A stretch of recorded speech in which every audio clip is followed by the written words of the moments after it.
Sanibona, welcome back to enye video. Ngiyabonga kakhulu ukuthi ungene. Thank you very much for uthando ne support. Please ngicela uma subscribe le channel, please do subscribe. Like video, share ne video as well, you guys. Ngiyabonga kakhulu for 12k subscribers. Thank you so much, you guys. Bengaba yini ngaphandle kwenu.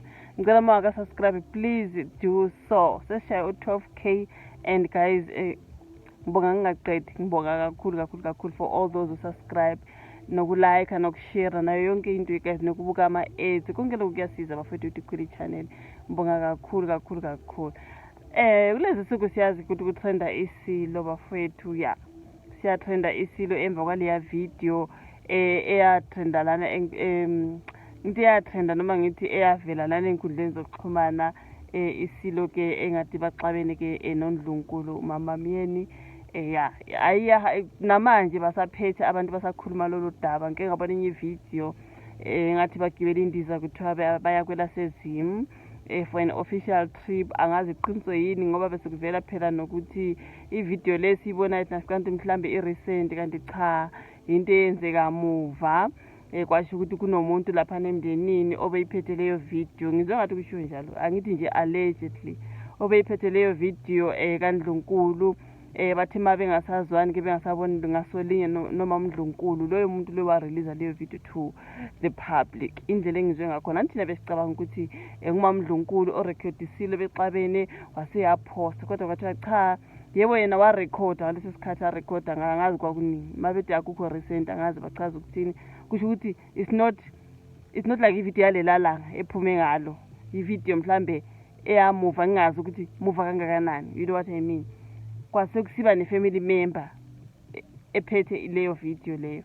Uthema ke sibe ngasaboni ngasolinye noma uNdlunkulu. That particular family member angimazi mina. Wase yena uthatha ivideo uyisemphakathini. Indlela engizwe ngakhona. Nothina lokho bese kucabanga.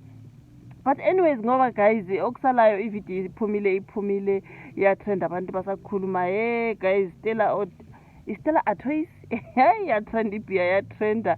Guys, their company, they should be happy. Honestly, this is free advertising.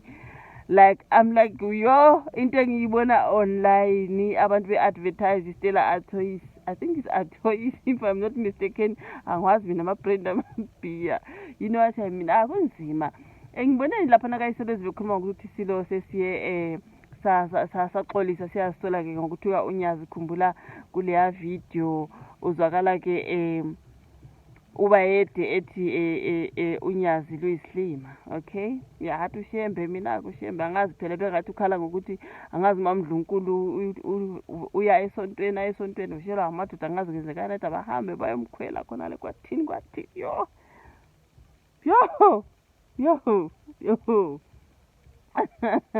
kuningi futhi akukhulumeki kazi ingakho ngenze kanjalo ngoba akukhulumeki. You know what I mean? Angazi bethe esontweni naloba ukuthi umasonto. Yazini abantu engudlini zokuxhumana guys badlala ngayo yonke into nale ndaba kamasonto nje iyatrenda. Ile ndaba yegama le GOL ngingafuni ukulibiza nje kuningi ekastela Artois yona ngisafuna nje nokuyithinta ngoba hayi kuzongathi nami sengi-advertise leya bhiya leya kuthiwa kodwa ke siyazisola isilo bafethu. Sibonile ngathi ngibonile apology I think ngize kubila video apology esile but anyways yebo exolisa ke you guys ngendlela abantu babona ngakhona ivideo kuleya whatever konke kwenzeka kuleya video etrendayo. Siye saxolisa ngoba kunezinhlamba lapha mama uNdlunkulu ethethiswa inkosi yami ngathi ingane icrash ebizwa ngenhlamba nenhlambakazi. Sibonile nje bexolisa besho nokuthi hayi ivideo ayikho ntsha yona. Okusalayo ke ngoba yonke into vele isisebantwini and hayi angeke futhi abantu nje abanye sokunokungaboni ngasolinye nje kubantu nje abathi hey isilo siya understand the way he's saying bahlaselana nabantu hey ningake nidinge nje nithi mama uNdlunkulu wrong ngokurecord ivideo nje kunabaka mama uNdlunkulu kunabesilo yo kuningi. Ayike kodwa kuthiwa ke siyazisola ke isilo you guys mabe kuthiwa sebesishayele ihlobe ke isilo you guys ngokuba sithumela abathile ke ukuyoshwela ezenkosini yamaNazaretha asebuhleni unyazi lwezulu ngemva ke kwevideo leyane yasabalala enkundleni. So lo ngumbono wesazi samasiko futhi ongumeluleki kwesilo uSolwazi Jabulani Maphalala ngesikhathi ekhuluma-ke nephepha ngempelasonto mayelana-ke nale ndaba yevidiyo yasabalala laphana okomlilo wequbulo ezinkundleni zokuxhumana abaningi basala bedangele futhi bebambe ngezansi. So kuleya video kubonakala phela iSilo siphethe ibhodlela lotshwala ngesandla sehla senyuka sithetha futhi nje sithukana nangenhlamba sizwakala-ke sikhuluma kabi ngomkaso uNomzamo Myeni khona lapho futhi nje khona-ke lapho zwakala khona ethuka umholo wamaNazaretha asebuhleni unyazi lwezulu. So uma kukhona umbono esiwudingayo iSilo siye singibize nami ebese ngiyasondela. Kusho yena Maphalala utheke kube kuhle ukuthi iSilo sihlele ngokushesha umhlangano ophuthumayo oya ebuhleni-ke lapho-ke okujutshwe abathile abazoya egameni leSilo ukuyoshweleza-ke. Lokhu kube yinto enhle kakhulu nengikholwa ukuthi-ke bekuyinto emqoka kusho kuMaphalala. So kuzemva kokuthi indlunkulu ikhiphe-ke istatimende lapho-ke khona bebeqinisekisa khona ukuthi iSilo sesijube ithimba elizoya ukuyoshweleza onyazini. Kuba kuthe amakhwebevu ayinkinga ngoba phela noma ngabe umuntu ulunge kangakanani kodwa uma esemeqile maningi kakhulu amaphutha angawenza angagcini lapho aphinde futhi athimisele amagama okungaba kenzima ukuthi awamele uma-ke engasaphuzile. You know what I mean? Ukuthi ngithanda ukusola bona utshwala ngokuthi yibona obuye badala ukuthi iSilo sigcine-ke sesikhuluma izinto eziningi sesigcine sesikhuluma kabi nangonyazi okuyinto-ke engabanga yinhleke leyana. Uthe-ke akumele kwenzeke ubudedengu bugcine sebubonakala budungeka nje kalula ubudlelwane bendlunkulu kaZulu namaNazaretha asebuhleni. Waveza ukuthi iSilo sihola abantu abangu-18 million bese-ke ukuthi unyazi lona luhola abantu abangu-14 million. Wathi-ke ngenxa yalokho akumele kube khona ukuxabana phakathi kwabantu abaningi kangaka. So ubudlelwane phakathi kwalezi zihlangothi zombili abuqali manje kwakusaphila umdlokombane bukhona. So kumqoka-ke ukuthi-ke namanje kuqinisekiswe ukuthi-ke bugcinwa buphila. Uthe kodwa akukho angakusho mayelana-ke nodwesho oluphakathi kweSilo nomkaso ngoba lokho yinto-ke edinga ukuba iSilo sizilungisele sona mathupha ngaphandle kokuba-ke ingenwe ngabantu bangaphandle. So kule statement-ke uvele ukuthi-ke iSilo siyasola ngakho konke okungakuhle esizwakala sikusho kuyona. Kuthiwa futhi siyaxolisa kubona bonke abathintekayo siqhuba sithi-ke ukuxolisa kuyindlela ekhombisa ngayo ukuzisola nobuntu. Siqhuba sithi sizimisele kakhulu ukuba senze isiqiniseko sokuba-ke siyasigcina isithunzi sendlunkulu kaZulu ngokuthi-ke senze konke ngendlela efanele neyamukelekile.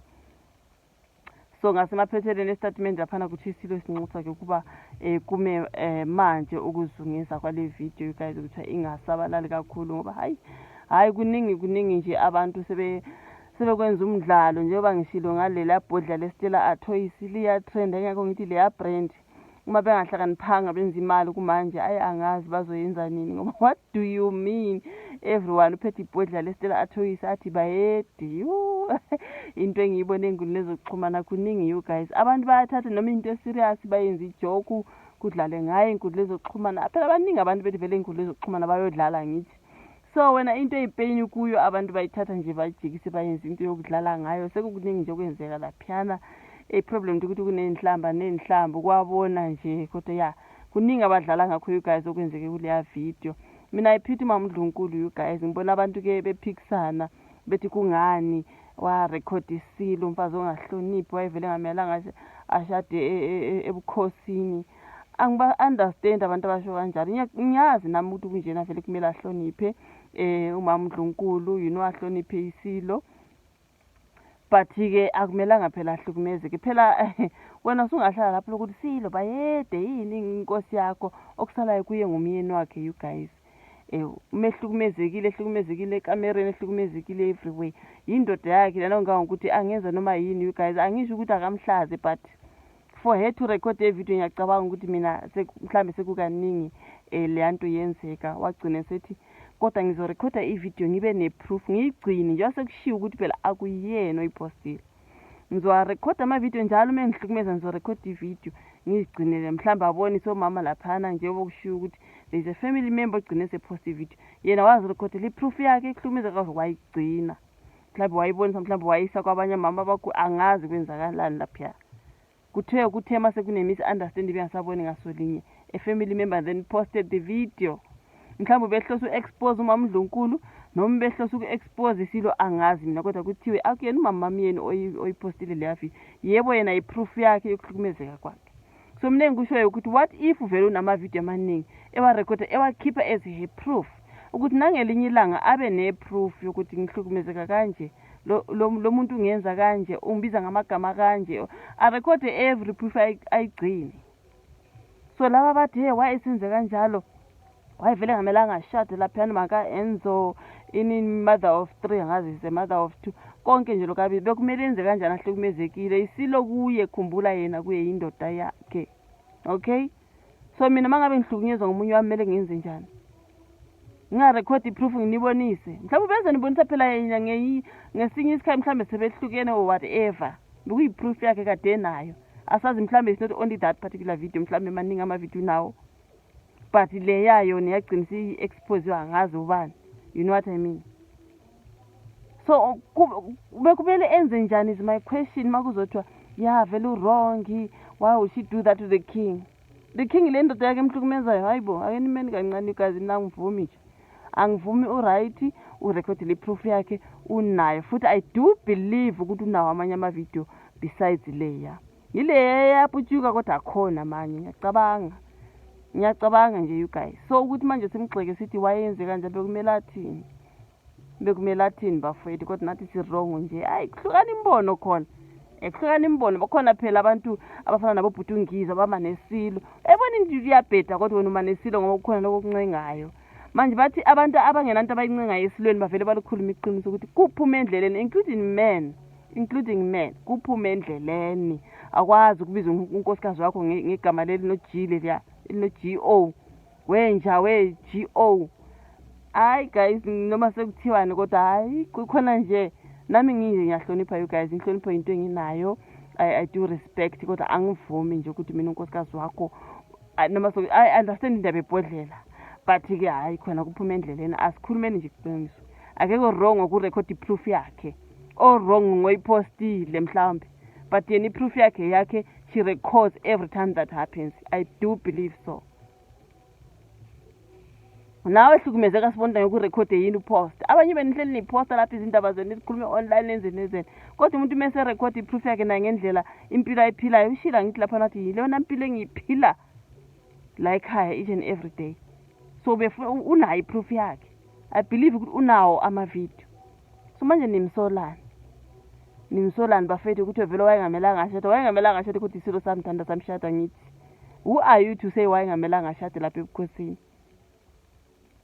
you guys know man kwa manje sibhizi siyakhuluma ukuthi nampo-ke bona basezimi lapha sibabonile nje thina sihlalela ukukhuluma umuntu uma ehlukumezekile akatshela abantu ukuze nakusasa if anything happens iproof abantu banayo ukuthi ayikodwa yena wayeke washo nkosi yami ningathi kusasa nisithi wayevele ethuleleni phela nyanazi nanjalo nijika la eduze wayevele ethuleleni anti wayefuna ukeshade ebukhosini wayelanda imali wayelanda isithunzi wayelandani nansi-ke iproof ube nayo akunguye phela oyipostile kodwa iproof yakho unayo ubezonipostela yona ngeminye iminyaka mhlawumbe angazi kodwa nanti iqiniso seliphumile wenzelani kanjalo isilo akwenziwa kanjalo nyane saba